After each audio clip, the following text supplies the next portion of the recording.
لا حول ولا قوة إلا بالله العلي العظيم. أعوذ بالله من الشيطان الرجيم. بسم الله الرحمن الرحيم. الحمد لله الذي هدانا لهذا وما كنا لنهتدي لولا أن هدانا الله. لقد جاءت رسل ربنا بالحق والصلاة والسلام على رسول الثقلين محبوب رب المغربين والمشرقين جد الحسن والحسين بالقاسم محمد وطيبين الطاهرين المعصومين ولعنة الله على أعدائهم أجمعين من الآن إلى قيام يوم الدين. أما بعد، فقد قال الله سبحانه تبارك وتعالى في كتابه المجيد والفرقان الحميد. بسم الله الرحمن الرحيم. قل لا أسألكم عليه أجرا إلا المودة في القربى. صلوات پڑھے والے محمد والے محمد. سامعین کرام، آج 3 محرم ہو گئی ہے اور آپ دیکھتے ہیں کہ کس صورت سے اور کتنی صورت کے ساتھ جو ہے وہ شب و روز جو ہیں وہ گزرتے ہیں. جمعے کے روز عاشورہ ہو جائے گا اور محرم، پھر اگلے محرم کا آپ انتظار کریں گے. میں نے کل عرض کیا تھا کہ اللہ نے ہمیں یہ شرف دیا ہے ہند و پاک کے لوگوں کو کہ 2 مہینے 8 دن مکمل عزاداری میں ہم اپنے کو غرق رکھتے ہیں. ہمارا اوڑھنا بچھونا اٹھنا بیٹھنا بات شب و روز سب کا سب صرف ذکر آل محمد ہے، اور یہی ہمارا ذریعہ نجات ہے. یہی ہمارے ماں باپ نے تعلیم دی ہے، یہی ہمارے استادوں نے تعلیم دی ہے، اور یہی امام بارگاہ سے ہمیں درس ملتا ہے. کیونکہ ہماری ابتدا جو ہوتی ہے وہ ذکر حسین ابن علی سے ہوتی ہے. ہماری زندگی کا آغاز جو ہے، یعنی پیدا ہونے کے بعد ایک کان میں اذان ایک کان میں اقامت دلوا دی گئی، اور اس کے بعد جس طریقے سے ہماری مائیں زندگی گزارتی ہیں اسی طریقے سے ہماری پرورش کرتی ہیں. آپ دیکھتے ہیں بچہ شکم مادر میں ہوتا ہے تو جو ائمہ علیہم السلام کی روایات ہیں وہ آپ کو یہ ملیں گی کہ جو کچھ ماں کرتی ہے اس کو بچہ شکم میں کشف کرتا ہے.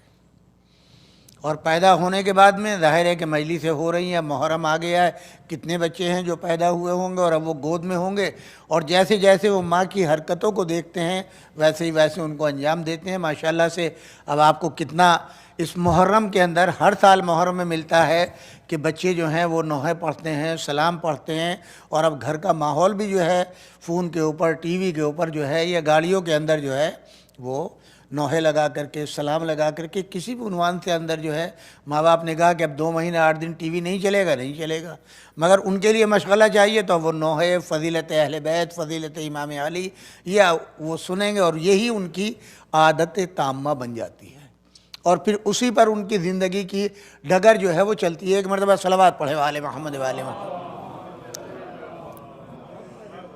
اور یہی شریعت بھی چاہتی ہے، یہی حضور بھی چاہتے ہیں، یہی خدا بھی چاہتا ہے کہ محبت اہل بیت آپ کے رگ و ریشے میں سرایت فرمائے. ایک واقعہ ملتا ہے تاریخ کے اندر. ایک شخص مدینے کا رہنے والا یا مدینے کے اطراف کا رہنے والا حضور کی خدمت میں آتا ہے. ایک بیٹا اس کا جو ہے بڑا والا وہ گورا ہے، گورے رنگ کا ہے، اور ایک بیٹا کالا ہے. اب ظاہر ہے یہ تو اللہ کے اختیار کی چیز ہے، تو کالے بیٹے کو وہ قبول کرنے کو تیار نہیں. وہ کہتا ہے یہ بیٹا میرا نہیں ہے.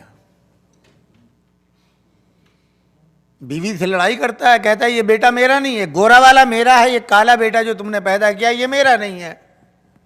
وہ کہتی ہے ٹھیک ہے، تو ایسا ہے کہ بارگاہ رسالت میں چلو، وہ فیصلہ فرما دیں گے. بولے ہاں میں بھی یہی سوچ رہا تھا، چلو بارگاہ رسالت میں وہیں جا کے میں کمپلین کرتا ہوں. حضور کی خدمت میں آیا، یا رسول اللہ کیا بات ہے؟ 2 بیٹے ہیں میرے گھر میں، ایک بیٹا میرا ہے دوسرا بیٹا میرا نہیں ہے. ایک بیٹا میرا ہے دوسرا بیٹا میرا نہیں ہے. کہا تمہارے پاس دلیل کیا ہے؟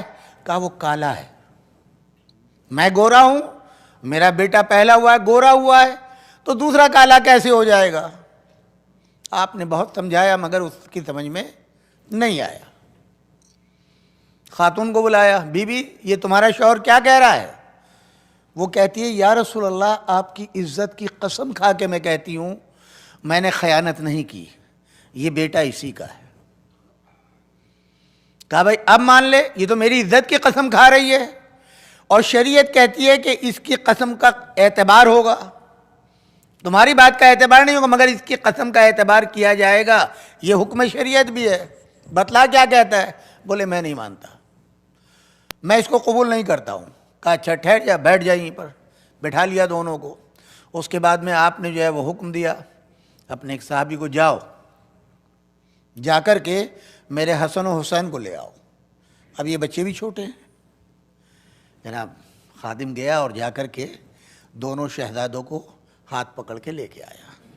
جیسے ہی بڑے بیٹے نے، اس کے جو گورا تھا، امام حسن علیہ السلام کو اور امام حسین کو دیکھا، فوراً تعظیم کے لیے کھڑا ہو گیا۔ یہ ماں باپ نے نہیں کہا ہے، ماں باپ نے ابھی کوئی تربیت نہیں کی ہے، یہ بچہ امام کو دیکھ کر کے کھڑا ہو گیا۔ جو دوسرا کالا والا بیٹا تھا وہ بھی کھڑا ہو گیا۔ امام قریب آئے، بوسہ دیا لباس کو۔ حضور نے دیکھا، دیکھتے رہے حضور۔ جب امام حسن امام حسین سامنے آ کے کھڑے ہو گئے، بابا کیا بات ہے؟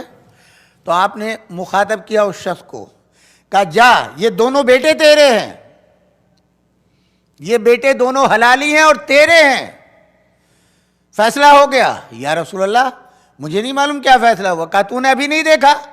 تیرے دونوں بیٹوں نے میرے حسنین کا کس صورت سے احترام کیا، کس صورت سے ان کے لباس کو بوسہ دیا۔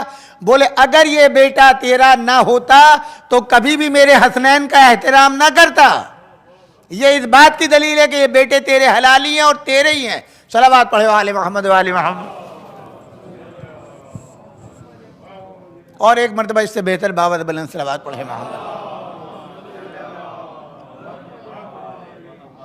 امام موسیٰ کاظم علیہ السلام کا زمانہ ہے، اور جناب جمال جو ہیں وہ ایک خاص صحابی ہیں۔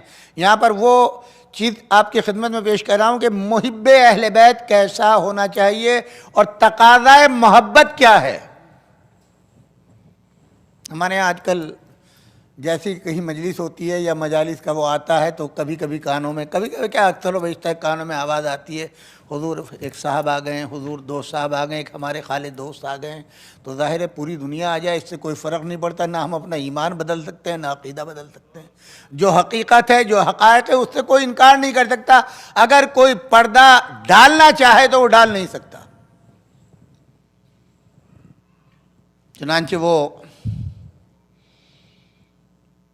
یہ کاروبار کرتے تھے، اونٹوں کا کرایہ پہ دیتے تھے۔ ہارون رشید نے ان سے کہا کہ بھئی میں حج پہ جا رہا ہوں، اپنے اونٹ کرایہ پہ دے دو۔ لے جائیے، لے گئے۔ اب یہ ان کو اونٹ بغداد میں کرایہ پہ دے کے مدینے آ گئے، اور آنے کے بعد امام موسیٰ کاظم علیہ السلام کے یہاں شرف یاب ہوئے اور سلام کیا۔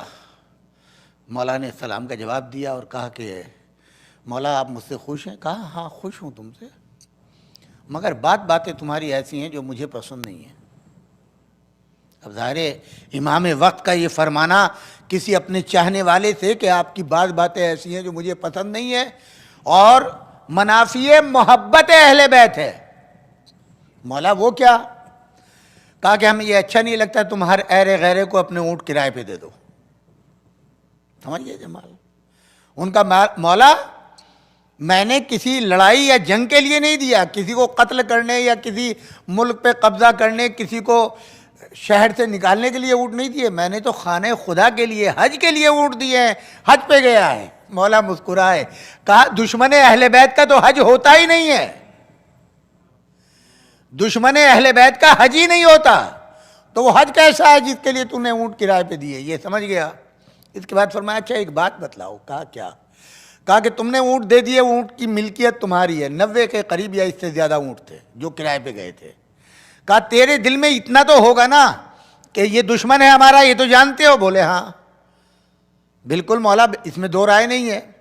کہا اچھا تمہاری یہ تو تمنا ہوگی کہ ہارون رشید خیریت سے واپس آ جائے اور آ کے میرے اونٹ مجھے واپس دے دے، جو میرا کرایہ طے ہوا ہے وہ مال مجھے دے دے، اور بعد میں مرے جہنم میں جائے، مجھے کیا لینا؟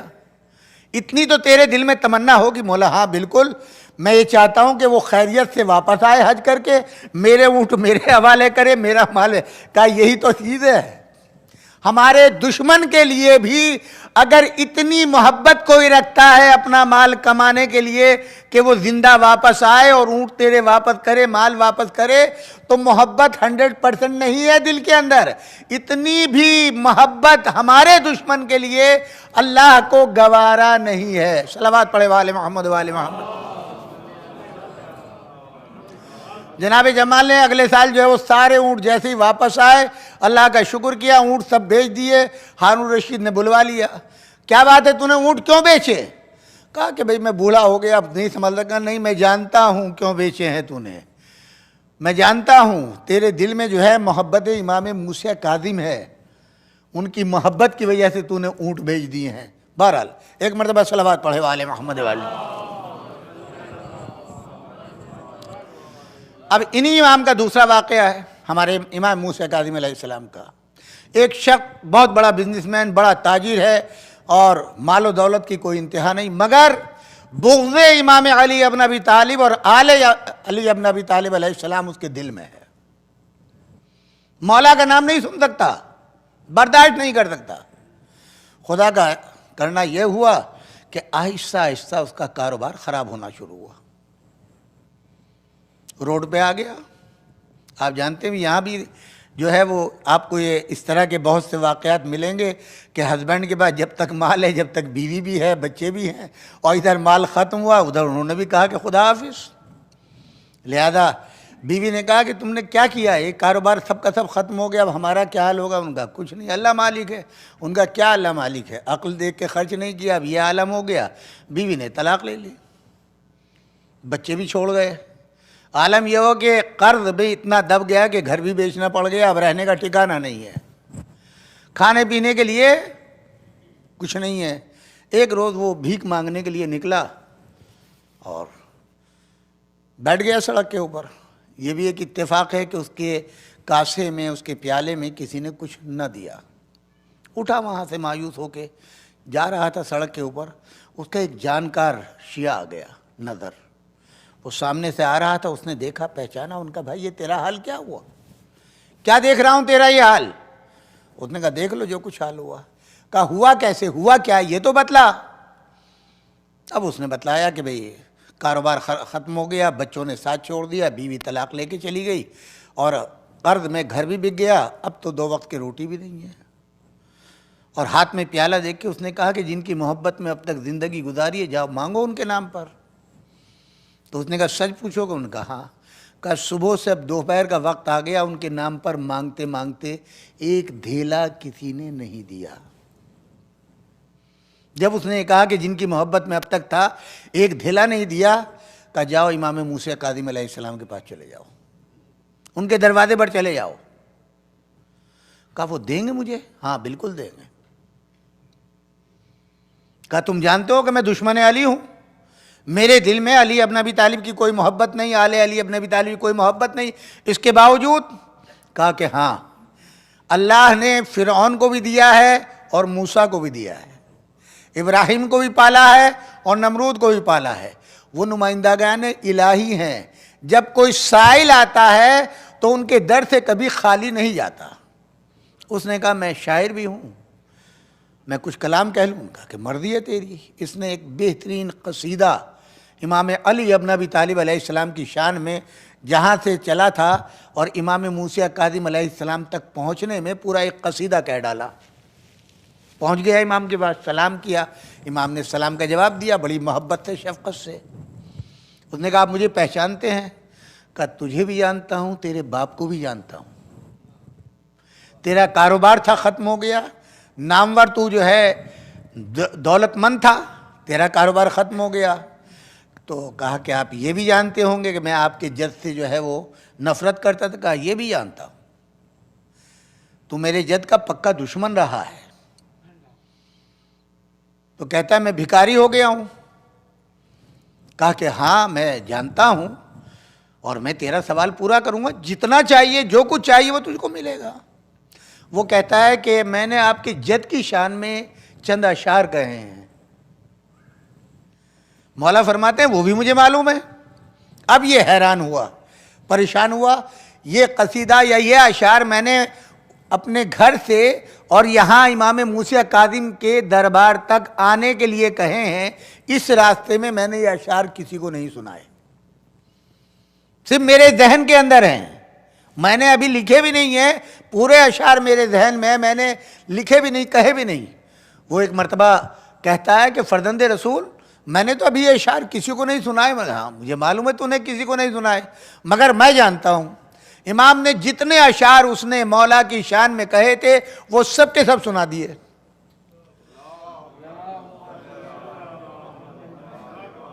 وہ حیران ہوا، پوچھا کہ مولا آپ کو کیسے معلوم ہے؟ جانتے ہیں مولا نے کیا جواب دیا؟ کہا جب میرے جد کی مدح میں، ہماری مدح میں قلم کاغذ پہ کوئی رکھتا ہے تو الفاظ ہم سے اجازت لیتے ہیں، الفاظ ہم سے اجازت لیتے ہیں، اس لیے مجھے معلوم ہے۔ ایک مرتبہ صلوات پڑھے وآل محمد وآل محمد۔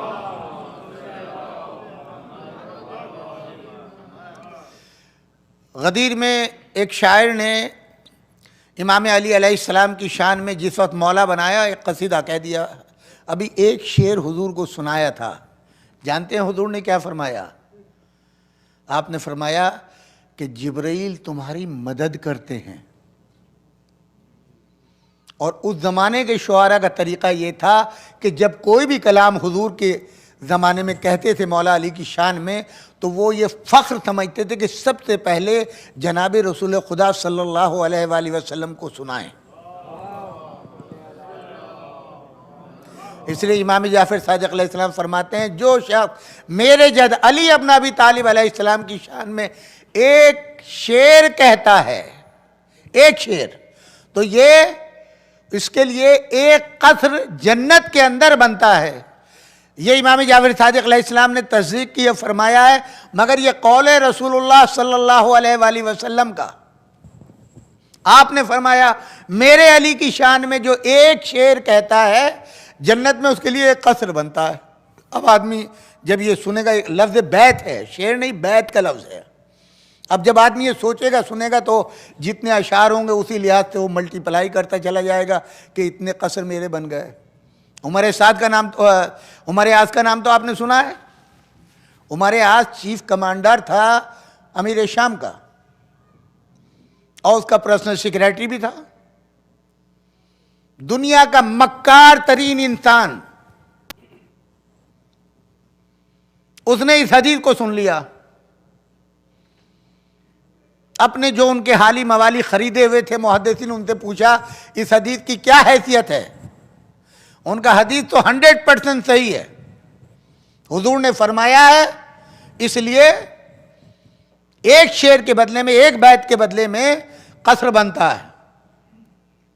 تو اس نے ایک پورا قصیدہ لکھا مولا کی شان میں۔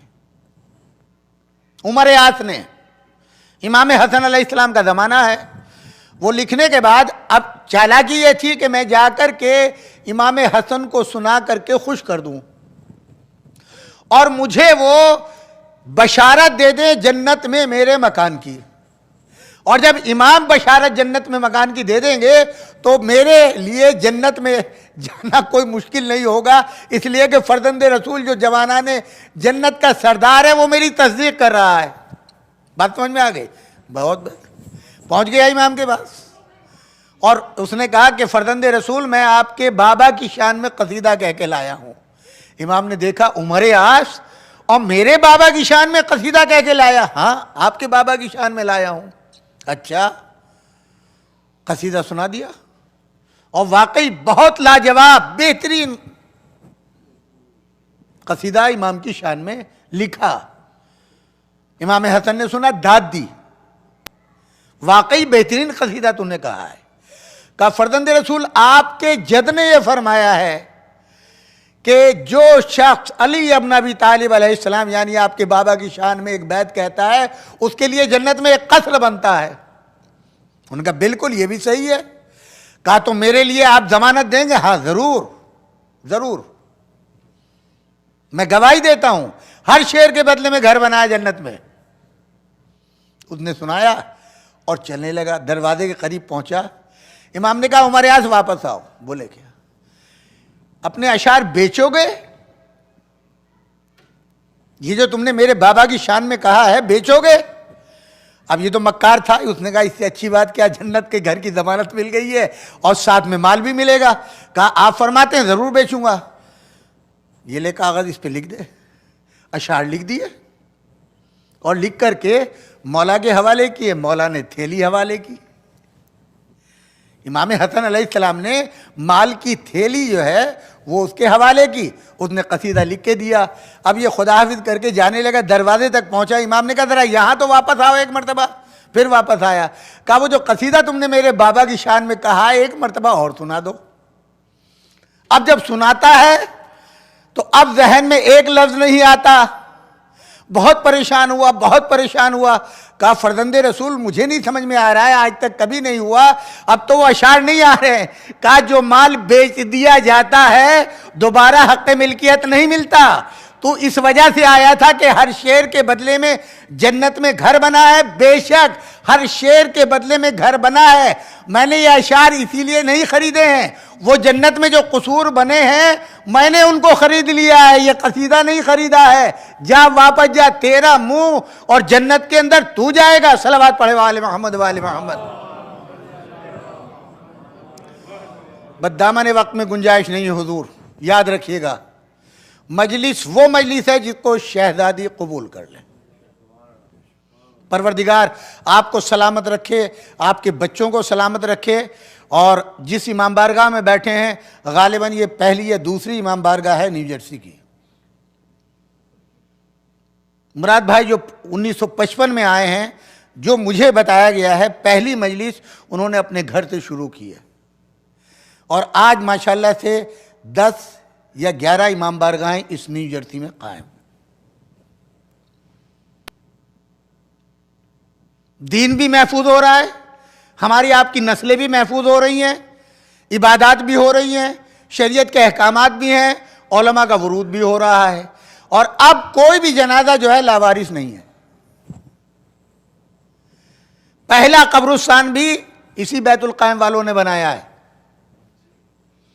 تو قدر کیجئے اپنے ان اساسوں کی، اور ان لوگوں کی جنہوں نے یہ قدم آگے بڑھایا، ان کو تو جزا ملتی رہے گی جب تک یہ امام بارگاہیں باقی رہیں گی۔ بنانے والوں کو، تعاون کرنے والوں کو اس وقت تک جزا ملتی رہے گی جب تک یہ قائم رہے گا۔ اب جتنی تبلیغ ہوگی، جتنا دین پھیلے گا، جتنی عزاداری پھیلے گی، اس کا ایک حصہ جس طریقے سے انشورنس والا انشورنس کی پالیسی بیچتا ہے اور اس کا قسم میں سے کچھ نہ کچھ حصہ آتا ہے، ویسے ہی آپ کا ان تمام افراد کا حصہ ان کو قدرت کی طرف سے ملتا رہے گا جب تک یہ امام بارگاہیں باقی رہیں گی۔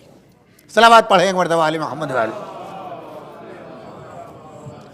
بھائی یاد رکھیے گا مجالس کا ایک احترام ہے، کبھی یہ نہ محسوس کیجیے گا میرے گھر کی مجلس بہت اچھی ہوئی اس لیے کہ میں دولت مند ہوں، میں نے تبرک اچھا بانٹا ہے، میں نے ذاکر اچھا بلایا ہے، میں نے ایڈورٹائز زیادہ کیا۔ کبھی یہ نہ سوچیے گا، ہر مجلس قابل قبول ہے، بشرطے کہ شہزادی قبول کر لیں۔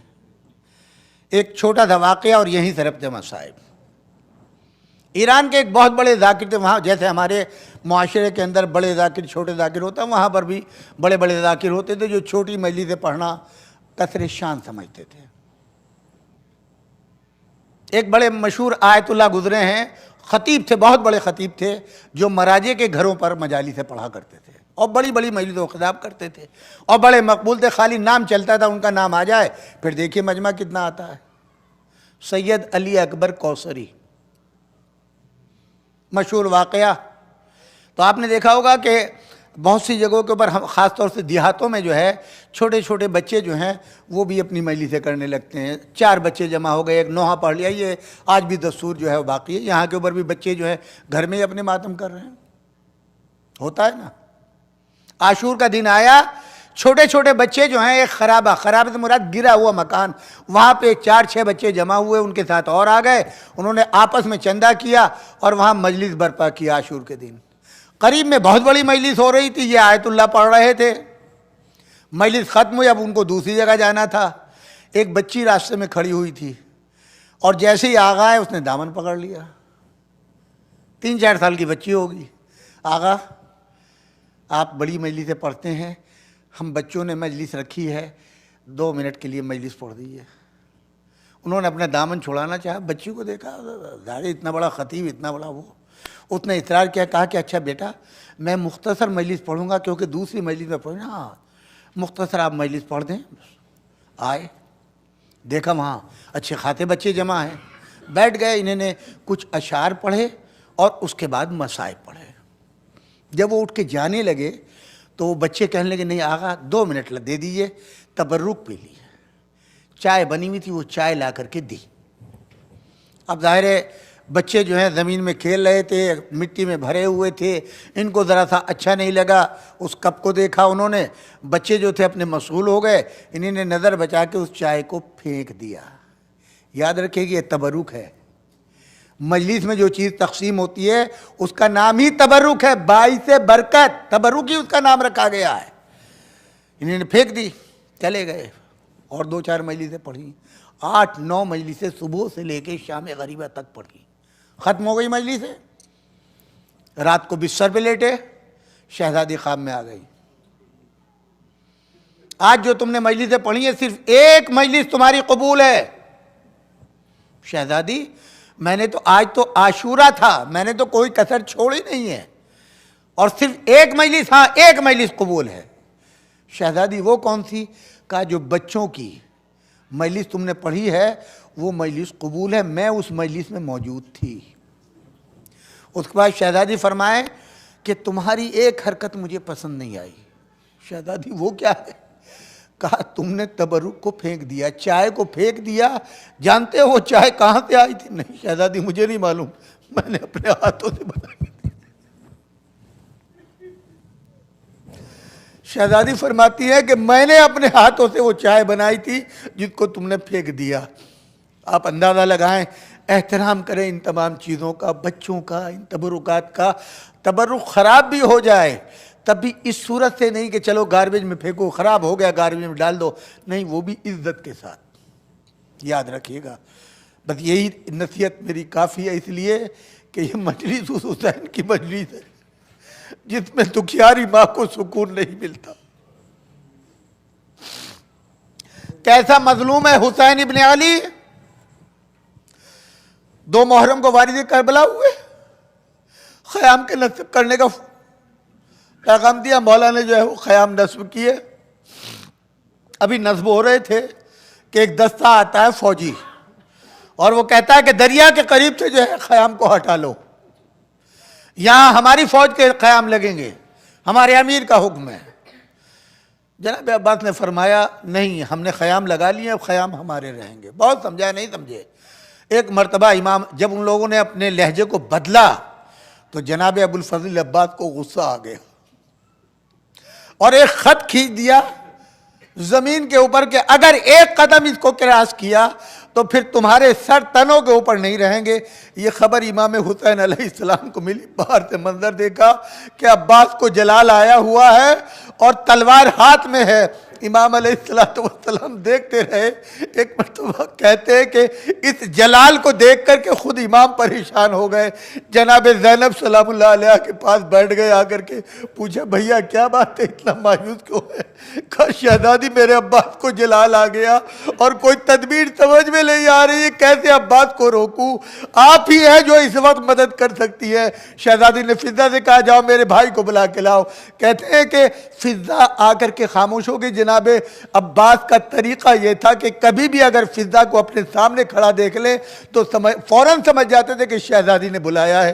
فضہ کو کھڑے ہوئے دیکھا، اشارے سے پوچھا کیا بات ہے؟ فضہ نے سر جھکا لیا، سمجھ گئے عباس کہ شہزادی نے بلایا ہے۔ اسی عالم میں بازو پھولے ہوئے، تلوار ہاتھ میں، شہزادی کے سامنے آ گئے۔ کیا حکم ہے شہزادی کا؟ سر جھکائے ہوئے فرماتی ہیں میرے شیر کو کس نے جوش دلا دیا؟ بازو پر ہاتھ رکھا، میرے لال یہ تو بتا کہ کس نے تجھے کہہ دیا؟ تو اس غصے میں اتنا کیوں آ گیا؟ تو جانتا ہے نا کہ تیرے امام کا حال کیا ہوا ہے، تیرے بھائی کا حال کیا ہوا ہے؟ امام کی طرف دیکھا اور دیکھ کر کے شہزادی کی طرف دیکھا، گھٹنے پہ تلوار کو رکھ کے توڑ کے ڈال دیا۔ شہزادی میرا سلام ہے، آج کے بعد جب تک میرا آقا اجازت نہیں دے گا میں تلوار نہیں اٹھاؤں گا۔ اجرکم علی اللہ۔ 2 منٹ چاہتا ہوں اس مہمان کے مصائب پڑھ دوں۔ آپ جانتے ہیں کربلا میں صرف مسلمان ہی نہیں تھے، غیر مسلم بھی تھے۔ ایک نوجوان وہاب کلبی شادی کر کے گزر رہا ہے ماں کے ساتھ، زوجہ کو لے کر کے 18 دن ہوئے ہیں شادی کو ہوئے، سرزمین کربلا سے گزر رہے ہیں۔ ماں نے دیکھا کہ وہاں کے اوپر ایک قافلہ ٹھہرا ہوا ہے، بیٹے سے کہا بیٹا ذرا پتہ تو کر کے یہ قافلہ کس کا؟ کہا کہ کیوں؟ کہا یہ زمین ٹھہرنے کے قابل نہیں ہے، یہاں سے تو جو نبی گزرا ہے اس کو ٹھوکر لگی ہے، بیٹا ذرا پتہ تو کر کے آیا معلوم کیا کون ہے آپ لوگ؟ کہا کہ فرزند رسول ہیں، محمد رسول اللہ صلی اللہ علیہ وسلم کے فرزند ہے، یہ سننا تھا۔ پوچھا کیا بات ہے؟ کہا یزید کی فوج نے گھیر رکھا ہے، قتل کرنا چاہتے ہیں۔ یہ اپنی ماں کے پاس آیا، اماں کہا کیا ہے؟ کہا مسلمانوں کے کوئی رسول محمد رسول اللہ ہے؟ کہا کہ ہاں۔ کہا ان کی بیٹی فاطمہ زہرا؟ کہا ہاں۔ کہا ان کے فرزند حسین ہیں، ان کے ساتھ چھوٹے چھوٹے بچے ہیں، عورتیں ہیں، بیبیاں ہیں۔ کہا کہ پھر؟ کہا یزیدی فوج نے گھیر رکھا ہے ان کو قتل کرنے کے لیے۔ ایک مرتبہ بیٹے سے کہا بیٹا تو دین مسیحی رکھتا ہے، اور دین مسیحی کا قانون یہ ہے کہ اگر کوئی مصیبت میں ہو تو جب تک اس کی مدد نہ کرو تم آگے نہیں بڑھ سکتے، بیٹا چلو۔ بیٹے کو لیا، بہو کو لیا اور امام کی خدمت میں آئے۔ کہا کیا بات ہے؟ کہا کہ فرزند رسول میں آپ کی خدمت میں آئی ہوں، سب سے پہلے مجھے کلمہ اسلام پڑھائیں، اور اس کے بعد میں جب کلمہ اسلام پڑھ لیا کہا میں چاہتی ہوں میرے بیٹے کو پہلے مرنے کی اجازت دیں۔ امام نے اجازت نہیں دی، یہاں تک کہ اصحاب و انصار جب شہید ہو گئے تب کئی روز ہو گئے تھے ان کو بھی ٹھہرے ہوئے۔ ہر روز بیوی کہتی تھی کہ چلیں، بیٹا خود کہتا تھا ماں سے اماں چلے، کہا بیٹا ایک دن اور ٹھہر جاؤ، یہاں تک کہ عاشور کا دن آ گیا۔ اور اب وہ منزل آتی ہے کہ جب بنی ہاشم کا نمبر آنے والا ہے، اور یہ بی بی ایک ایک جوان کو دیکھتی ہے، اپنے بیٹے کو کہتی ہے بیٹا میرے لال یاد رکھنا یہ لوگ جو قیامت کے ذمہ دار ہیں ہمارے، بیٹا بنی ہاشم سے کوئی نہ جانے پائے، اپنے کو قربان کر دینا۔ یہ کہتا ہے مادر گرامی میں تیار ہوں۔ اسی اثنا میں بیوی اس سے کہتی ہے کہاں جا رہے ہو؟ کہا مرنے کے لیے جا رہا ہوں۔ کہا کہ تم نے یہی وعدہ کیا تھا اسی لیے بیاہ تھا؟ تو ایک مرتبہ وہ کہتی ہے ماں، کہا کہ اس کے کہنے میں مت آنا دلہن، میرے بیٹے کو بہکانا نہیں، میں تو جنت میں بھیج رہی ہوں۔ یہ کہتی ہے ماں میں کو روک نہیں رہی ہوں، میں چاہتی ہوں 1 منٹ کے لیے میرے امام کے پاس آ جائے۔ امام کے پاس یہ لے کے آئی، قضیہ بیان کیا کیا بات ہے؟ کہا فرزند رسول اس نے وعدہ کیا ہے مجھ سے کہ جنت میں داخل نہیں ہوگا بغیر مجھے لیے ہوئے۔ تو آپ نے فرمایا، وہ کہتی ہے کہ ابھی یہ شہید ہو جائے گا جنت میں چلا جائے گا۔ امام فرماتے تیری جنت کی ضمانت میں دیتا ہوں۔ اس کے بعد وہ بی بی کہتی ہے فرزند رسول ایک احسان اور کر دے۔ کہا کیا؟ کہا اس کے مرنے کے بعد میں تو بیوہ ہو جاؤں گی، نہ کوئی میرے پردے کا اہتمام ہوگا۔ اب اس کے ذہن میں یہ ہے شہزادی کونین کی بیٹی جناب زینب کا پردہ محفوظ رہے گا۔ ایک مرتبہ ہاتھ جوڑ کے کہتی ہے مولا مجھے جناب زینب کی سرپرستی میں دے دیجئے۔ کہا بی بی کیوں؟ کہا کہ جب عصر عاشور کے بعد خیام کو آگ لگائی جائے گی تو اس وقت مجھے بیوہ سمجھ کے کوئی رحم نہ کھائے گا، کم سے کم شہزادی کی پناہ میں نہ ہوں گی۔ عجب نہیں امام نے فرمایا ہو اے بی بی تجھے کیا معلوم عصر عاشور کے بعد خیام جلا دیے جائیں گے اور تمہاری شہزادی زینب یہ بھی بے پردہ کر دی جائے گی، سروں سے چادریں چھین لی جائیں گی۔ انا للہ و انا الیہ راجعون، رضا بقضائہ و تسلیما لامرہ۔ ماتم حسین